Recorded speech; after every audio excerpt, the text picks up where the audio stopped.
प्रेम प्रणाम अशुभ हर मंगल कर्ण धनी श्रीदेव चंद्र जीना श्री प्राणनाथ निज मूलपति श्री महराज शुभ नाम तेज कुंवर श्यामा युगल को पिया पल पल करूं प्रणाम। श्री प्राणनाथ तुम सत्य हो, तुमसे चलत जहाज मैं अधीन करनी नहीं, पिया बाहें रहें की लाज, पिया बाहें रहें की लाज। बोलो श्री प्राणनाथ।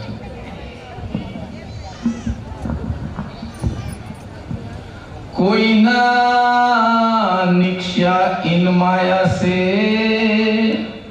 अव्वल से ती आज दीन, शोधनिए बल ऐसो दियो हम तारे 14 भवन, हम तारे 14 भवन। बोलो श्री प्राणनाथ प्यारे। धर्म प्राण सुंदर साथ जी, धर्म प्रेमी सज्जनों, मोड़ासानी आ धर्मधरा पर शतायु जेना थया छे, माने 100 वर्ष परिपूर्ण कर्या छे एवा पानबानी वर्ष गांठ निमित्ते आपण सौने आत्मजागृतिनो मार्ग, परम तत्वनी ओळखाण अने परमात्मानी नजीक पहोंचवानो जे प्रयास, जेने ब्रह्मज्ञान कहेवाय, जेने ब्रह्मयज्ञ कहेवाय, एनुं आयोजन आ परिवार द्वारा करवामां आव्युं। आपणा माटे अने आ ब्रह्मांड माटे एक एवो मार्ग छे कि जे मार्गने आपणे प्रशस्त करी शकीए, परिवार अने समाजने एक नवी राह चींधी शकीए। आ मार्ग एक प्रेरणादायक छे। श्री प्राणनाथ जी आ ब्रह्मांड में आव्या, आज दिन सुधी कोईने खबर पड़ी के ना पड़ी, पण आपणे तो खबर पड़ी कि श्री प्राणनाथ कोण छे, प्राणनाथनी महिमा शुं छे। संसारना लोकोने तो खबर नहोती, भले आरती गाता, भले मंदिरों में झालर वगाड़ीने मोटा उपाड़े कही देता कि तुम हो एक अगोचर सबके प्राणपति, पण संसारना लोकोने खबर ज ना पड़ी कि प्राणना पति कोण छे। हुक्मे वेद कतेब में कई लाखों लिखे निशान। आपण बधाने खबर हती कि कुलजम स्वरूप साहेबनी वाणीमां लख्युं कि हुकमथी अनुसार प्राणवल्लभ अक्षरातीतना हुकम अनुसार संसाરમાં દુનિયાના તમામ ધર્મ ગ્રંથોમાં પરમાત્માની વાત લખી છે। આપણે આ માયાના ખેલમાં આવ્યા, અને માયાના ખેલમાં આવ્યા બાદ આપણને પણ ખબર ના પડી કે પ્રાણનાથ કોણ છે। તો પ્રાણનાથ કોણ છે, જો આપણને ખબર ના પડી હોય ને આપણે કહીએ કે પ્રાણનાથને આપણા સાથી છીએ, તો આપણને આપણી ગરિમાની પણ ખબર ના હોય। प्राणनाथना साथी होइए तो प्राणनाथना साथी देख आपणी महिमा शुं छे, आपणी गरिमा शुं छे, आपणो मरातबो शुं छे, एनी खबर आपणे पड़वी छे। श्री प्राणनाथ आ संसारमां आवी दुनियाना लोकोने एक परमात्मानुं ज्ञान विविध पेरे समजावी आ संसाરના તમામ પ્રાણી માત્રને સંદેશ આપે કે ભાઈ સોઈ ખુદા સોઈ બ્રહ્મ, એ જ પરમાત્મા છે, એ જ ખુદા છે। ભાષાના ફરક છે, અને ભાષાના ફરક માટે કોઈ જીદ ઝઘડો આપ में कोई लड़ाई ना करो, कोई आपस में विवाद ना करो। परमात्मा बधानो एक छे। जो बधानो परमात्मा एक होय अने बधानो मालिक जो एक होय, ते मालिकनी साथे, कारण के આ સંસારમાં હિન્દુ પક્ષની વિચારધારામાં એક જ્ઞાન આવ્યું કે ભાવિનો ભવિષ્યંતિ મુનિઓ બ્રહ્મરૂપિણા.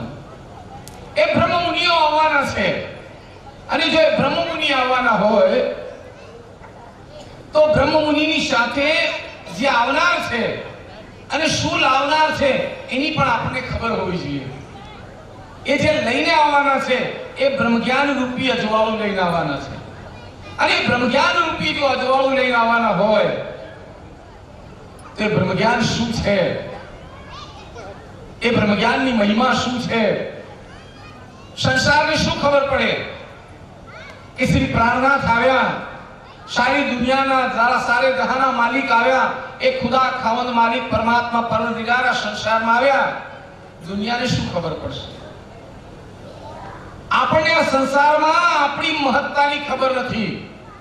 દુનિયાને તો ખબર નહોતી, તો શ્રી દેવચંદ્ર જ્યાં તરવાવ્યા તો સંસારના લોકોને કેવડાવ્યું કે હું કોણ છું, ક્યાંથી આવ્યો, મૃત્યુ બાદ આ શરીર છૂટ્યા બાદ મારે ક્યાં જવાનું. તમામ લોકોને પહેચાન કરાવી કે હું કોણ છું, જીવ ઈશ્વરી બ્રહ્મ શું છું. આપણને પણ ખબર પડી જાય હું કોણ છું. આપણે દાવો લીધો છે બ્રહ્મ ષષ્ઠીનો. રામાયણનું એક દ્રષ્ટાંત આપો. આપણે તો પરમધામની આત્મા છીએ ને. બોલો શ્રી પ્રાણનાથ. થોડા બોલશો તો જરાક આનંદ આવશે. એક નાનું દ્રષ્ટાંત કેવું છે, અને એ દ્રષ્ટાંત એવું છે કે આપણા માટે સચોટ. આપણે પરમધામની આત્મા છીએ ને બોલીએ છીએ તુમ દુલ્હા મેં દુલ્હની. તો દુલ્હનનો મતલબ શું છે, દુલ્હનનો મરાતબો શું છે, દુલ્હન શું કરી શકે છે, એ પ્રાણનાથની પહેચાનનો વિષય, પ્રાણનાથની પૂર્ણ ગરિમાનો વિષય આપણા સમક્ષ શ્રી પ્રાણનાથજી મહારાજ કુલદેવ સ્વરૂપ સાહેબની 18,758 ચોપાઈ દ્વારા મૂકી. અને મહારાજજીએ એવો આદેશ કર્યો કે મોમીનોનો મરાતબો શું છે. રામાયણમાં એક નાનું દ્રષ્ટાંત લખ્યું છે. અશોક વાટિકામાં જ્યારે માં સીતા રાક્ષસીની સાથે ઘેરાઈને બેઠા હતા ત્યારે અનેક પ્રકારથી રાવણના સમજાવવા છતાં પણ સીતાજી કૃષ્ણ મસ થતા એક પણ પ્રકારે સીતાજી માનતા નથી, અને રાવણ કહે છે કે ના, મારે તમારી જોડે વિવાહ કરવો છે.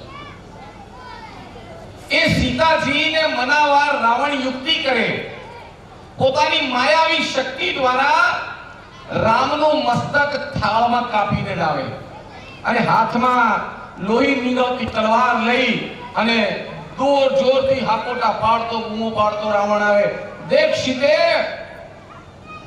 તારો રામ, વનવાસી રામ, એની મેં મસ્તક કાપી લઈ આવ્યો છું.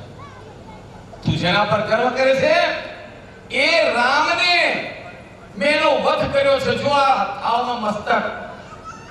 બોલો શ્રી પ્રાણનાથ. આપણે દિલ પર હાથ મૂકીને કહીએ, આપણે આપણા હૃદય પર હાથ મૂકીને વાત કરીએ કે ખરેખર હું પરમધામની આત્મા છું યા મોમીન બ્રહ્મ ષષ્ઠી છું.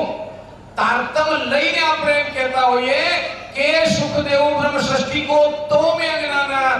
જો હું અજ્ઞાનાર હોઉં તો આ સુખ આપવું કયું? તો બોલ્યા વાણીનું, સતવાણીનું. અને જો સતવાણીનું સુખ આપવા માંગતા હોય તો સતવાણી કોની છે અને કોના માટે આવી છે એનું પણ આપણને ખબર હોવી જોઈએ. એ સીતાને ખબર છે, દ્રૌપદીને ખબર છે, અનસુયાને ખબર છે, અહલ્યાને ખબર છે, ગાર્ગીને ખબર છે, સાવિત્રીને ખબર છે. સંસારના લૌકિક પ્રવાહી સમાજ કે જેને પરબ્રહ્મ અક્ષરાતીતની ખબર નથી એને ખબર છે કે અમારા પતિનું મહત્વ શું છે, અમારા શરીરના પતિનું મહત્વ શું છે એમને ખબર, અને આપણને આપણા આત્માના પતિની ખબર. બોલો શ્રી પ્રાણનાથ. અને સીતાને જેવું કહેવામાં આવે રાવણ દ્વારા કે તારો રામ મરાયો, ત્યારે સીતા એકદમ સ્વસ્થ રહે. પહેલે તો રાવણ નામ આવ્યો છે કે સીતા ડરી છે, ગભરાઈ છે, પગે લાગશે, આમ કરશે, પછી મને હા પાડશે. પણ સીતા એકદમ સ્વસ્થ સ્વરે બોલે, મારો રામ કદી મરી શકતો.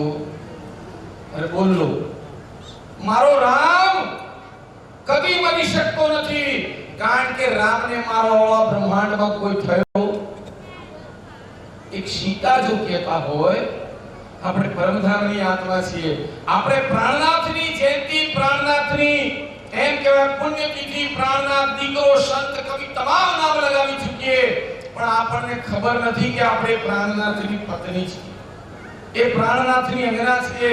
તો પ્રાણનાથની જો આપણને ખબર ના હોય તો પ્રાણનાથની અંગનાની કેવી રીતે આપણને ખબર પડે? અને શ્રી પ્રાણનાથજી આ સંસારમાં આવી આપણને દિવ્ય સંદેશ આપે કે જે માથે લેશે તેને કહું છું બીજા માં ધરજો દુઃખ, નહીં તો તમે તમારી માયામાં ઓ ભાઈ સેજે ભોગવજો સુખ. તમારી માયામાં ના નહીં, પણ સંસારમાં આવીને એમણે પોતાની બ્રહ્માત્માઓ કાજે આ વાત કીધી કે ધની કે કહેલાય મેં કહે. ઇન્દ્રાવતી બાઈના તનમાં બિરાજમાન થઈને વાત કીધી કે ધની કે કહેલાય મેં કહે તુમકો શબ્દ છા, કે તમારી મહિમા શું છે, તમારી ગરિમા શું છે, કે ચરણ રજ બ્રહ્મ ષષ્ઠી કી ખોજ થકે ત્રિગુણ. જેની ચરણ રજ માટે ભગવાન બ્રહ્મા, વિષ્ણુ, મહેશ 33 કરોડ દેવી દેવતાઓ જેની ચરણ રજ માટે તડપતા હોય, અને એ બ્રહ્માત્માઓ આ સંસારમાં કાળમાયાના બ્રહ્માંડમાં, કાળમાયાના બજારમાં અત્ર તત્ર સર્વત્ર જે ધર્મ વેચાય છે, કર્મકાંડની જે વ્યાખ્યા વેચાય છે, નાના પ્રકારના યજ્ઞ યાગાદી ક્રિયાઓ, વ્રત, ઉપવાસ, તપ, જપ, હોમ, હવન, અને અંતે આ સંસારમાં પ્રાણનાથની મહિમાને, આ પ્રાણનાથની ગરિમાને એટલી બધી હલકી અવસ્થામાં લઈ જાય કે જેનું બયાન કરવું મુશ્કેલ છે, કે જે ભગવાન આ સંસારના કહેવાય એ આની મહિમાનો પાર પામી શકતા નથી. સુંદર સાચી આપણને શ્રી પ્રાણનાથજી આ સંસારમાં આ ચોપાઈ દ્વારા સમજાવે છે કે આ બ્રહ્માંડમાં કોઈ ના નિક્ષા ઇન માયા છે. આ 14 લોકના બજારમાં, 14 લોકના બ્રહ્માંડમાંથી કોઈ પાર જઈ શક્યું નથી આજ દિન સુધી. અવ્વલ સેથી જ્યારથી બ્રહ્માંડની રચના થઈ ત્યારથી આજ દિન સુધી. કેમ કે બ્રહ્માંડ સપનાનું બજાર છે. બ્રહ્માંડ ને ક્ષર બ્રહ્માંડ કીધું છે, નાશવંત સંસાર કીધો છે. તો નાશવંત સંસારમાં ઉત્પન્ન થનાર એ પ્રાણીઓની, એ જીવોની, એ ચેતનાની, અને ચેતનાને એના માલિકની ખબર નથી કે અમારી આત્માનો, અમારા જીવનો, અમારા રૂહનો માલિક કોણ છે. આજ દિન સુધી કોઈ પાર નહીં જઈ શક્યા, કારણ કે 14 લોકના બ્રહ્માંડમાં આજ દિન સુધી પરબ્રહ્મ અક્ષરાતીત પ્રાણનાથ અને એની આત્માઓનું જ્ઞાન આજ દિન સુધી આ સંસારમાં આવ્યું અને આવ્યું છે. તો એની કોઈ ઓળખાણ કરી શ્રી પ્રાણનાથજી સમજ્યા આ નીકળ્યા તો નહીં અવ્વલ સે ત્યારથી, પણ જેની આત્માઓ આવી છે, જે આ સંસારમાં દાવો લઈને આવી છે કે અમે પરમધામની આત્મા છીએ. એ પરમધામની આત્મા જો દાવો લેતી હોય તો સીતાજીના ખાલી આ દ્રષ્ટાંતને સમજીએ કે પોતાના પતિનો મરાતબો કેવો, પોતાના પતિ પર કેટલો દ્રઢ વિશ્વાસ. આપણે બોલીએ કે અમે તો યકીન વિશ્વાસ વાળા છીએ, આખી ના છૂટે સુહાગિની, કઈ પડે કોટ વિઘન, પીવું પ્યારી કે કારણે જીવ કો ના કરે જતન. હમણાં એવું થાય કે આ પારવાના ધામ નિમિત્તે, પારવા છે એમના 100 વર્ષ નિમિત્તે ભાઈ કદાચ એવું ના કરતા અને કઈ રકમાની બર્થડે માટે કેક કાપો, ભજન કરો, ગાઓ, પીઓ, ખાઓ, આનંદ કરો, અને ઘરના 3 લોકો જાણી છૂટા થઈ જતા. થઈ જતા ને. આપણને ખબર કેવી રીતે પડતી કે સતાયું છે. સદગુરુ સરકારજીના સ્વર્ણ શતાબ્દી મહોત્સવમાં પણ આવો જ કાર્યક્રમ તમામ જગ્યાએ, તમામ સુંદર સાથે પોતપોતાના ગામમાં, પોતપોતાના ઘરે આવા સરસ મજાના કાર્યક્રમ. આજે સતાયું આપણી વચ્ચે છે માં, તો દુનિયાને ખબર તો પડી ગયો ને કે પવિત્ર આત્માના કારણે આપણને આ પવિત્ર જ્ઞાન મળે છે. આત્માના કારણે, અને જો આત્માના કારણે આ જ્ઞાન મળતું હોય તો આત્માનો મરાતબો કેટલો. આપણે પરમધામની આત્મા છીએ અને આપણે એમ કહીએ છીએ કે અમે આ બ્રહ્માંડને અખંડ મુક્તિ આપવાના છીએ. બોલો શ્રી પ્રાણનાથ.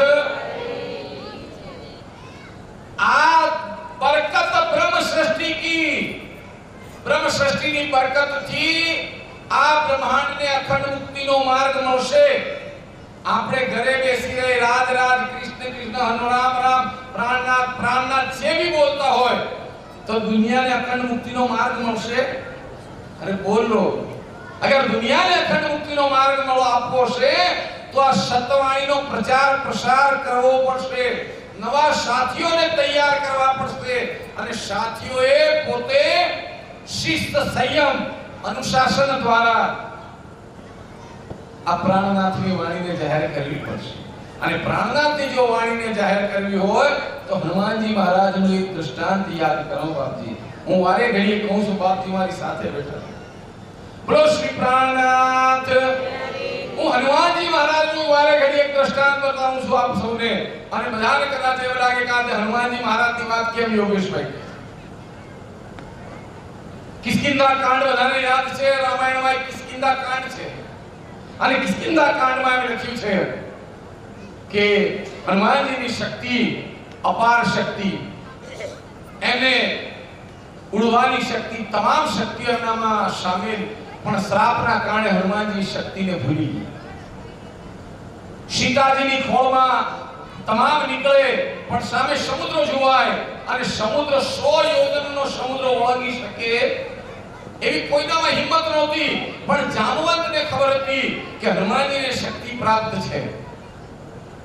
એટલે હનુમાનજી મહારાજને કે ભાઈ તમે તમારી શક્તિની યાદ કરો, તમે ભૂલી ગયા છો.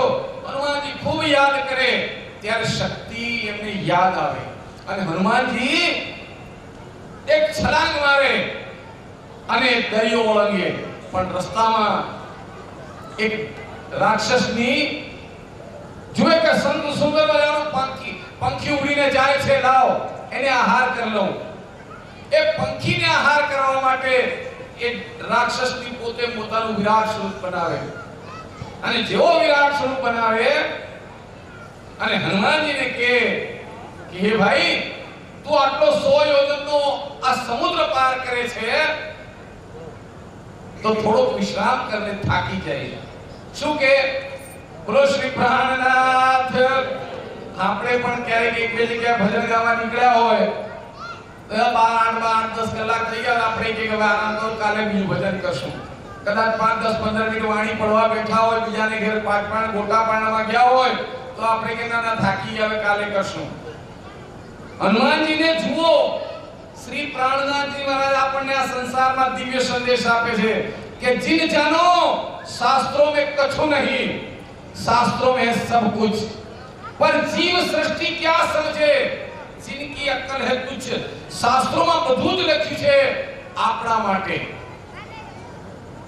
નકલમાં પણ આપણને અસલ બતાવે કે તમારી અસલિયત શું છે, આ તો નકલ છે. સપનાની બુદ્ધિના ધર્મ ગ્રંથોમાં પણ આપણને બતાવ્યું છે. હનુમાનજી મહારાજ એ રાક્ષસીને દિવ્ય સંદેશ આપે, રામ કાજ કિए बिनु मोहि कहां विश्राम. हनुमानजी महाराज राक्षसने કહે કે રામ કાજ કિए बिना मोहि कहां विश्राम. અમને વિશ્રામની જરૂર નથી. કેમ કે મારા રામનું કામ છે એટલે હું આને વિશ્રામ કરી શકું નહીં જ્યાં સુધી કામ પાર ન પાડું.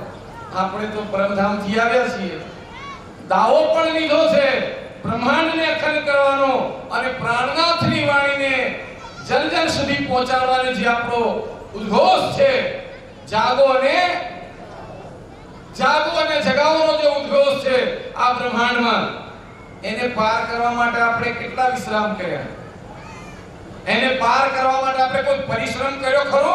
આજ ગામ ગામથી ગલી ગલીથી સુંદર સાથ આવે, આવીને આપણને કહે કે ભાઈ જાગો અને છઠ્ઠા દિન મોમિન કા. અને મોમિનોનો મરાતબો આપણે ના સમજીએ કે આપણી મહિમા શું છે. તમે છો કોણ? આપણી મહિમા શું? ઓ સુંદર સાથી, આપણી મહિમાને આપણે નથી સમજી શક્યા. એ તો ભજનવાળા બોલતા હતા કે હીરો પડ્યો મેદાનમાં, આપણી પાસે બ્રહ્મવાણી રૂપિયા બધું પડ્યું છે ખજાનો પડ્યો છે અને આપણે દાવો લીધો કે પરધામણી બ્રહ્માત્મા છીએ, તો આપણો મરાતબો શું? અને મરાતબો એવો નાનો મોટો નથી. કદાચ કોઈને પોલીસ સ્ટેશનમાં પૂર દેવામાં આવે તો આધાર કાર્ડ, પાન કાર્ડ, 7/12 ની નકલ, પગારની સ્લીપ આપે આવીને જમાનત થઈ જાય, એને જેલમાંથી છોડાવી શકીએ. આમને તો નિરાકારની વાત યોગમાયાના બ્રહ્માંડમાં અખંડ કરવાની જો વાત કરતા હોય, જે 14 લોકના માલિક ભગવાન બ્રહ્મા, વિષ્ણુ, મહેશ આદિનારાયણ સુધી કરી શકતા નથી, એ બહુ તો અપાવે તો મુક્તિ અપાવે. કેવી? સાયુજ્ય, સામીપ, શારૂપ અને શાલોક મુક્તિ. પણ એ પણ મહાપ્રલય થાય પછી. મારા સાથીઓ, મારા સજ્જનો, આપણો મરાતબો છે કે અક્ષર બ્રહ્મ એક આંખના પલકારામાં આવા કરોડો બ્રહ્માંડ બનાવે અને મટાવી દે. એ અક્ષર બ્રહ્મ આપણા દર્શને આવે. એ અક્ષર બ્રહ્મ આપણી લીલાને વાંચે. આપણો મરાતબો કેટલો કે જે અક્ષર શ્રીમદ ભાગવતમાં એક દ્રષ્ટાંત છે કે અક્ષર બ્રહ્મ નામનો એવો પુરુષ છે કે જેને રૂવાડે આવા કરોડો બ્રહ્માંડ છે, અને કરોડો બ્રહ્માંડમાં કરોડો ભગવાન બ્રહ્મા, વિષ્ણુ, મહેશ છે. એ જો આપણા દર્શને આવતા હોય તો તમારો ને મારો મરાતબો કેટલો? સાથજી, શ્રી પ્રાણવલ્લભ કહે કે તમારી મહિમાને સમજો, ગરિમાને સમજો, આપણા ઉદ્દેશને સમજો કે આ પ્રાણનાથ પૂર્ણ બ્રહ્મ આ સંસારમાં કલિયુગના અંતિમ ચરણમાં જો આવ્યા હોય, આપણે પરવર અક્ષરાથી શ્રી પ્રાણનાથજીને આ સંસારમાં જાહેર કરવા માટે આપણે શું કરી શકીએ? કેવી રીતે શ્રી રાજજી મહારાજને આ સંસારમાં જાહેર કરી શકીએ? આપણી મહિમાને સમજીએ, મન વચન કર્મથી કોઈનો વિરોધ ના કરીએ. કામ, ક્રોધ, લોભ, મોહ, ઈચ્છા, તૃષ્ણા, રાગ, દ્વેષ ત્યજી સૌને ગળે લગાડી પ્રેમથી પ્રેમના સાથીને આ સંસારમાં જાહેર કરીએ. એવી મંગલ કામના સાથે મારી આજની વાણીને વિરામ આપીએ, કારણ કે આગળ સમય પણ વધારે થયો છે, વાત ઘણી કરવી છે. પરમાત્માની પહેચાનનો વિષય છે, આપણી પહેચાનનો છે, પણ સ્વામીજી આવે છે એટલે આપણી વાતને વિરામ આપીએ. ફરી સમય મળશે, ફરી વાત કરશું. ત્યાં સુધી બોલો શ્રી પ્રાણનાથ. આપણે ચોપાઈ જોડાવ इन माया से अवल से दी आज दीन शोधनिये बले सोदियो हम तारे 14 भवन